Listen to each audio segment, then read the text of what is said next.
So we've all been there, right? You're just minding your own business, scrolling through your feed, and boom, an incredibly dramatic video pops up claiming everything you thought you knew about a wholesome family holiday is a complete lie. Well, in today's Explainer, we're going to debunk this viral, alternate universe backstory of Mother's Day. We are taking a magnifying glass directly to the source material to find out exactly where this holiday really came from. You have definitely seen these popular rumors floating around online. You know the ones. They flash these mysterious statues and claim that our modern Mother's Day actually stems from ancient goddess worship. They make it sound like the second you hand your mom a bouquet of carnations, you're unwittingly participating in this millennia-old pagan ritual. I mean, it sounds fascinating, right? Kind of like a movie script. But is it actually true? The short answer, absolutely not. No way. But honestly, it's pretty easy to see how the myth started. It really just comes down to a fundamental misunderstanding of how historians actually talk about the past. See, historians do mention ancient mother goddess festivals, like the ones for the Greek goddess Rhea or the Roman goddess Cybele, but they're only bringing them up as broad precedents, like early human examples of honoring motherhood, you know? They are not citing them as direct religious inheritances.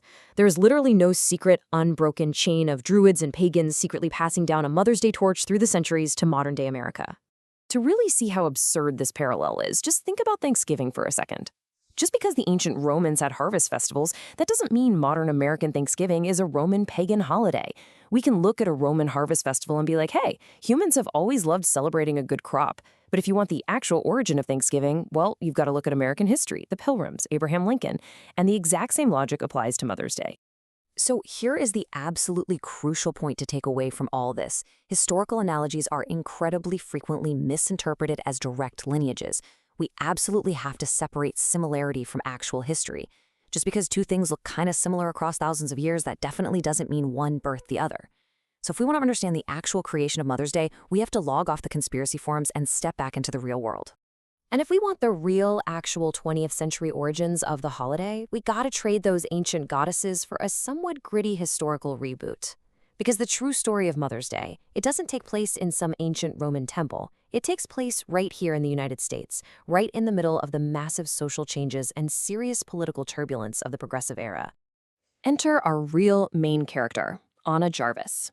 She was an incredibly ambitious organizer, a deeply devoted daughter, and, ironically enough, a woman who never actually had children of her own. Her motivation was entirely personal. She simply wanted a public observance for her own mother's passing. This was a totally personal crusade to honor, in her words, the best mother who ever lived.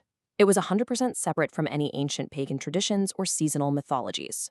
Now, what's truly amazing here is just how incredibly fast this whole thing builds from a personal quest into a national law.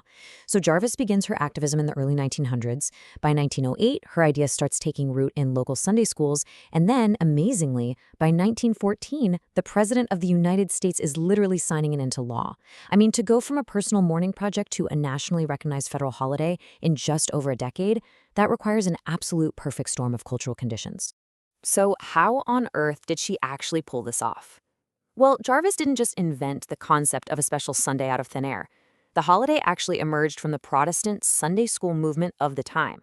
Back then, Sunday schools were these massive cultural institutions, and they absolutely loved inventing special occasions just to keep people engaged. They already had things like Temperance Sunday, Children's Day, and Missionary Day. Jarvis, actually being a Sunday school teacher herself, brilliantly tapped right into this existing framework of Protestant memorial culture. But to get from the local Sunday school all the way to the White House, Mother's Day had to survive a really complex ideological battleground. At the turn of the century, society was dealing with massive shifts. We're talking urbanization, feminism, immigration, socialism. And in the middle of all this chaos, various political forces all suddenly realized the exact same thing. The icon of the mother was an incredibly powerful political weapon, and literally everyone wanted to claim it for their own agenda. Let's actually look at how this battle played out, because it's fascinating. On one side, you had left-leaning suffragists using maternal politics to demand public power. They were arguing that mothers needed the right to vote so they could, quote, clean up the messy, male-dominated world of politics and better protect their families. But then, on the other side, right-leaning voices and conservative politicians were using the exact same holiday to maintain traditional social order. They promoted traditional motherhood to counter the perceived threats of urbanization and even to prevent what they termed race suicide in the face of changing immigration patterns. So you had both sides using the exact same holiday for completely opposite political goals. And it wasn't even just the politicians getting involved. Protestant churches were also using this idealized mother archetype to maintain their own social structures. At a time when the largely female church-attending community was sort of threatening to feminize the church, the clergy used the sentimental ideal of Mother's Day to reinforce traditional gender roles. It helped them maintain their status and subtly criticize those female demands for public political power. So motherhood wasn't just about handing out flowers. It was the ultimate social icon used to negotiate power. The suffragists, though, were absolute masters of grassroots strategy. Let's take the Dallas Equal Suffrage Association as a prime example of how this battle was fought on the ground. They just seamlessly wove their political message right into everyday popular culture and consumer spaces. Step 1, they decorated booths at the state fair with their yellow and white banners. Step 2, they utilized those Sunday school connections we talked about. They even went as far as entering the city's annual style show parades, decorating cars with flowers that literally spelled out votes for women. They took this universally accepted image of the dignified mother and used it to make their radical demand for the vote seem totally normal and respectable. So all of this intense cultural momentum finally culminates in the year 1914. This is the year President Woodrow Wilson officially proclaims Mother's Day a national holiday. But you have to listen closely to the reasoning here. His proclamation specifically thanked women for their services to the nation. It wasn't just some generic, hey, we love moms message. It was deeply tied to the idea of national strength, unity, and the civic duty of raising the next generation of Americans. Now, if 1914 made it a holiday, what happened next is what made it permanent. The onset of World War I was really the final catalyst that solidified the holiday in the American calendar. The whole rhetoric of the war perfectly aligned with the ideals of Mother's Day. It framed these young men as bravely going off to defend their mothers and their motherland. In fact, the thought of their pure, idealized mothers waiting back home was actively used by the military to boost morale and keep young soldiers focused and, out of trouble. So the next time you see a viral post claiming your Mother's Day brunch is actually a secret tribute to the ancient goddess Cybele, you can just smile, knowing the real history is far more fascinating.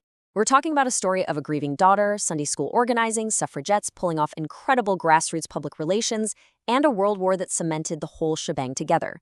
It really begs the question, doesn't it? If the internet got this so entirely wrong, what other modern holidays have fake backstories circulating on your digital feed right now?